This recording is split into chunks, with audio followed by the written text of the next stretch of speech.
அன்பு நேயர்களுக்கு இனிய வணக்கம். தனுசு ராசிக்கார நேயர்களுக்கு நம்ம இன்னைக்கு வீடியோ பதிவுக்கு முழுமையா போறதுக்கு முன்னாடி முருகரை மனதார வணங்கிட்டு வீடியோ பதிவுக்குள்ள போகலாங்க. ஓம் முருகா போற்றி, ஓம் முருகா போற்றி, ஓம் முருகா போற்றி. காக்கும் முருகனே போற்றி. நல்லதே நடக்கும், நல்லது மட்டும்தான் நடக்கும்.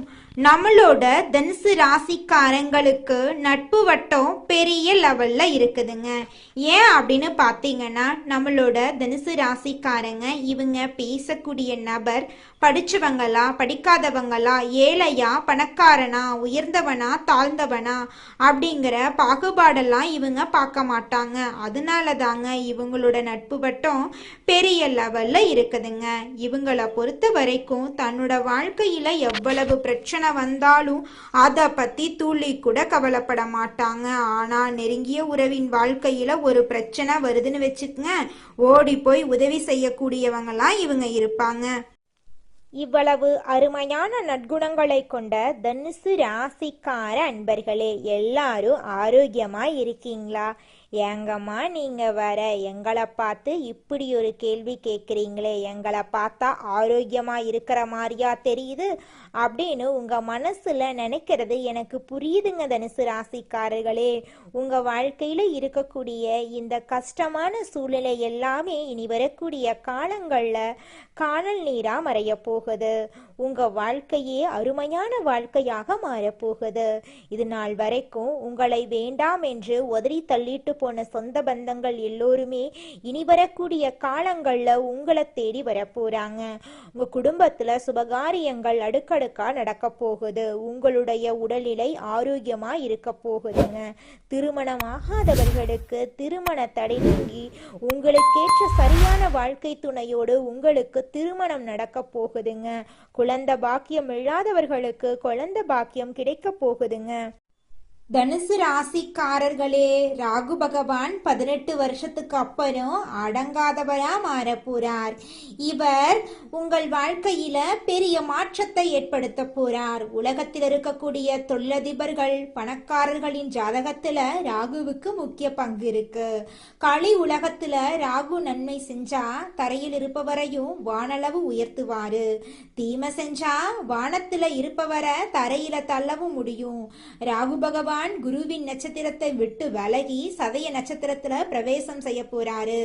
இது அவரோட சொந்த நட்சத்திரம். இதன் மூலமா 2026 தொடக்கத்திலிருந்து ஆகஸ்ட் 2026 வரைக்கும் கனவில் கூட நினைக்காத வெற்றிகள் உங்களுக்கு கிடைக்க போகுது. ராகு பகவான் வணிக பயணங்கள் மூலம் பல வெற்றிகளை புதிய வாய்ப்புகளையும் உருவாக்குவாரு. 2026 ஆண்டு முழுவதும் உங்கள் வைராக்கியத்தை உடைக்க விடமாட்டார்.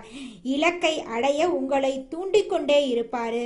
நீண்ட காலமாக பொருளாதார நிலை சரியில்லாம இருந்தாலோ பணம் முடங்கி இருந்தாலோ இந்த காலகட்டத்துல வங்கி கணக்கு இருப்பு அதிகரிக்கும். கடன் பிரச்சனைகள் சாதகமாக முடியும். ராகுவின் சுபவாசத்தை புரிந்து கொள்றது அவசியம். அவர் எந்த இடத்துல அமர்ந்தாலும் அந்த இடத்துல தூய்மையான பலனை முழுமையாக கொடுக்க மாட்டாரு. ராகு பகவான் 5ஆம் பார்வையாக 7ஆம் வீட்டை பார்க்கறாரு. இது மனைவி, கணவர், தினசரி வேலை வாய்ப்பு மற்றும் கூட்டாளி தொழிலெல்லாம் இருக்கும் இடமா இருக்கு. இதனால தினசரி வேலை வாய்ப்புல வளர்ச்சி, கூட்டு தொழில லாபம், எதிரிகளை அழிக்கும் கூர்மையெல்லாம் உண்டாகும். 2026க்குள் உங்களுக்கு எத்தனை எதிரிகள் உருவானாலும் அவர்களால உங்களை வீழ்த்த முடியாது. 7ஆம் பார்வையால 9ஆம் வீட்டை பார்க்கிறாரு. இது தந்தை, ஆன்மீக வேலை, அதிர்ஷ்டம், வெளிநாட்டு பயணங்களுக்கான இடம். இதனால வெளிநாட்டு பயண வாய்ப்பு, குடியுரிமை, கல்வி, ஏற்றுமதி, இறக்குமதி போன்ற யோகங்கள் உண்டாகும். 9ஆம் பார்வையால 11ஆம் வீட்டை பார்க்கிறாரு. இது விருப்பங்களை நிறைவேற்றும் இடம், வருமானத்தை அதிகரிக்கும் இடம். இதனால விருப்பங்கள் நிறைவேறும், வருமானம் அதிகரிக்கும். ராகு பகவான் இளைய சகோதர சகோதரிகளிடம் சொத்து பரிவர்த்தனைகள்ல ஏமாற்றத்தை ஏற்படுத்தலாம். அதனால கவனம் தேவை. திருமண வாழ்க்கையில புரிந்து கொள்ளுதல் தொடர்பான பிரச்சனை, ஆரோக்கிய பாதிப்புகள் எல்லாம் ஏற்படலாம். கொஞ்சம் ஜாக்கிரதையா இருந்துக்கோங்க. தந்தையின் ஆரோக்கியத்துல கவனம் தேவை. ஆன்மீக வேலைகள்ல ஆர்வம் குறையலாம். மூத்த சகோதர சகோதரிகளிடமும் பரிவர்த்தனைகள்ல கவனம் தேவை. இல்லையென்றால் பொருளாதார நஷ்டம் ஏற்படலாம். ராகுவின் ஆசீர்வாதத்தை பெற ஓம் ராகு பகவானே போற்றி என்ற மந்திரத்தை தினமும் சொல்லிக்கிட்டு வாங்க. தூங்கும் இடத்துல மயிலிறக வச்சுக்கோங்க. சிவபெருமான தினமும் வேண்டிக்கோங்க. உங்க வாழ்க்கையில் இருக்கக்கூடிய துன்பங்கள் எல்லாம் காணாம போயிடும். உங்களுடைய ஆசைகள் கனவுகள் எல்லாமே இந்த காலகட்டத்துல நிறைவேற போகுதுங்க. குலதெய்வம் எங்கேயோ இருக்குது, என்னமோ இருக்குது அப்படிலாம் நீங்க நினைக்க வேண்டாங்க. நீங்க எங்கிருந்தாலும் ஒரு தீபம் ஏற்றி வச்சு அந்த தீப ஒளியில தெய்வங்கள் இருக்கிறாங்க அப்படின்னு நினைச்சு வழிபாடு செய்யுங்க. குலதெய்வமே தெரியாவிட்டாலும் வீட்டில் தீபம் ஏற்றி வச்சு ஏதாவது ஒரு நல்ல நாள்ல குலதெய்வத்தை நினைச்சு வழிபாடு செய்யுங்க. குலதெய்வ வழிபாடு குலம் காக்குங்க, குலம் தலைக்கும். முதல்ல குலதெய்வம், அப்புறம் இஷ்டப்பட்ட தெய்வம், அப்புறம் உங்களுக்கு விருப்பப்பட்ட தெய்வங்க. எந்த கோயிலுக்கு போனாலும் என்ன பண்ணாலும் ஏற்றமில்லை அப்படின்னு நீங்க சொல்லுவீங்க. தினமும் எந்திரிச்ச உடனே சூரிய பகவான நமஸ்காரம் பண்ணுங்க. அவங்களுடைய அனுகிரகம் இருந்தா போதும். மற்ற கிரகங்கள் எல்லாம் சாதகமா இல்லைனா கூட பரவாயில்ல, அந்த சூரியனுடைய பிரகாசம் உங்க வாழ்க்கையவே பிரகாசமா மாத்திருங்க. அந்த வெளிச்சம் உங்களை வந்து சேருங்க. உங்க வாழ்க்கையில் இருக்கக்கூடிய கண்ணீரெல்லாம் கரைஞ்சு போயிருங்க. பெயர் புகழ் செல்வம் என என்றைக்கும் குறையில்லாத தனுசு ராசியினரே, இந்த மாதம் வாழ்க்கை தரம் உயர எடுக்கும் முயற்சிகள் கைகூடும். நெருக்கமானவர்களுடன் மகிழ்ச்சியாக பொழுத கழிப்பீங்க. முன்பின் யோசிக்காம எதையாவது பேசி விடுவீங்க. இதனால வீண் மனஸ்தாபங்கள் ஏற்படலாம். கவனமா இருந்துக்கோங்க. வழக்கத்தை விட செலவுகள் கூடுங்க. கொஞ்சம் கவனமா செலவு பண்ணுங்க. குடும்பத்துல மகிழ்ச்சியான கொண்டாட்டங்கள் இருக்கும். குடும்ப சுகம் பூரணமா கிடைக்கும். கணவன் மனைவிக்கிடையே திருப்திகரமான நிலை இருக்கும். பிள்ளைகளால பெருமை கிடைக்கும். சுபகாரியங்கள்ல குடும்பத்தினருடன் கலந்து கொள்வீங்க. வாய்க்கு ருசியான இனிப்பு உணவுகள் உங்களுக்கு கிடைக்கும். தொழில் வியாபாரம் முதலியவற்றில் முன்னேற்றம் ஏற்படும். தொழில் தொடர்பான காரியங்கள் வெற்றி பெறும். பொருளாதார முன்னேற்றம் உண்டாகும். பழைய பாக்கிகள் வசூலிப்பது வேகம் பிடிக்கும். வியாபாரம் தொடர்பான பிரச்சனைகள்ல சாதகமான நிலையே உண்டாகும். உத்தியோகத்தில் இருப்பவர்களுக்கு வேலை சுமை அதிகரிப்பதுடன் அலைச்சலும் அதனால சோர்வு உண்டாகும். பெண்களுக்கு எதிர்பார்த்த தகவல்கள் தாமதமாக வரும். உடன் இருப்பவர்களுடன் எந்த விஷயத்தையும் சொல்லும் போதும் கவனம் தேவை. கலைத்துறையினர்களுக்கு எதிர்பார்க்கும் வாய்ப்புகள் வந்து சேரும். தொழில போட்டிகள் அதிகரித்து உங்களுக்கு கிடைக்கக்கூடிய வாய்ப்புகளை பிற கலைஞர்கள் தட்டி செல்வாங்க. வரவேண்டிய பணத்தொகையும் தாமதப்படும். தடைபட்டு கொண்டிருக்கும் வேலையில கிடைக்கும் வாய்ப்புகளை தற்போது பயன்படுத்தி கொண்டா பொருளாதார நெருக்கடிகளை சமாளிக்கலாம். அரசியல்வாதிகள் மக்களின் ஆதரவை பெற அவர்களின் தேவை அறிந்து செயல்படுறது உத்தமம். அமைச்சர்களின் கெடுபிடிகள் அதிகரிக்கிறதுனால கட்சி மாறக்கூடிய சூழ்நிலைகள் உண்டாகும். உடன் இருப்பவர்கள் ஒத்துழைப்புடன் செயல்படுவாங்க.